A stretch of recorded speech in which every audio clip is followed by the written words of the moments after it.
কুমড়োপাড়ায় উন্নয়নের সংলাপে বিজেপি ছেড়ে তৃণমূলে যোগ একাধিক পরিবার। আগামী বিধানসভা নির্বাচনকে সামনে রেখে সংগঠন আরও মজবুত করার লক্ষ্যে দক্ষিণ চব্বিশ পরগনার রায়দিঘি বিধানসভার অন্তর্গত মথুরাপুর 2 নম্বর ব্লকের কুমড়োপাড়া অঞ্চলে তৃণমূল কংগ্রেসের উদ্যোগে অনুষ্ঠিত হলো উন্নয়নের সংলাপ কর্মসূচি।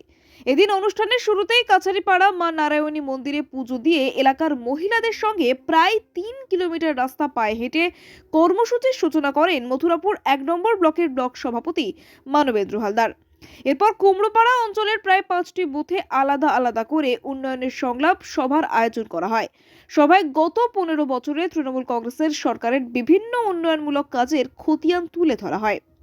এই কর্মসূচির পাশাপাশি মুখ্যমন্ত্রী মমতা বন্দ্যোপাধ্যায়ের নেতৃত্বে রাজ্যের সার্বিক উন্নয়নের ধারায় অনুপ্রাণিত হয়ে কুমড়োপাড়া এলাকার একাধিক পরিবার বিজেপি ছেড়ে তৃণমূল কংগ্রেসে যোগদান করেন। নবগত সদস্যদের হাতে দলীয় পতাকা তুলে দেন মথুরাপুর 1 নম্বর ব্লকের ব্লক সভাপতি মানবেন্দ্র হালদার। নবাগত সদস্যরা জানান, বিজেপি শুধু আশ্বাস দেয় কিন্তু সাধারণ মানুষের সমস্যার বাস্তব সমাধান করে না। বাংলায় অশান্তি সৃষ্টি করার চেষ্টা চলছে এবং এসআইআর ইস্যুতে সাধারণ মানুষকে হেনস্থা করা হচ্ছে বলেও অভিযোগ করেন তারা। এর প্রতিবাদে বিজেপি ছেড়ে তৃণমূল কংগ্রেসে যোগদানের সিদ্ধান্ত নিয়েছেন বলে জানান তারা। তাদের বক্তব্য, তৃণমূল কংগ্রেস জাতি ধর্ম নির্বিশেষে সকলের উন্নয়নের কথা ভাবে এবং তাদের এলাকায় রাস্তা, বিদ্যুৎ, আবাসন সহ একাধিক উন্নয়নমূলক কাজ বাস্তবায়িত হয়েছে।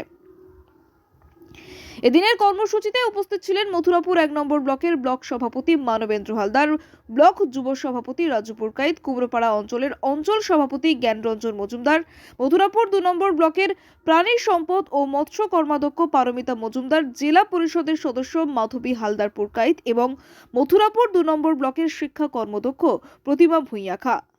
রায়দিঘি থেকে রাকেশ শেখের রিপোর্ট, ডিএন নিউজ বাংলা। উন্নয়ন দেখে মাননীয় মুখ্যমন্ত্রী মমতা বন্দ্যোপাধ্যায় এবং অভিষেক বন্দ্যোপাধ্যায়ের উন্নয়ন দেখে তৃণমূল কংগ্রেসে যোগদান করলো।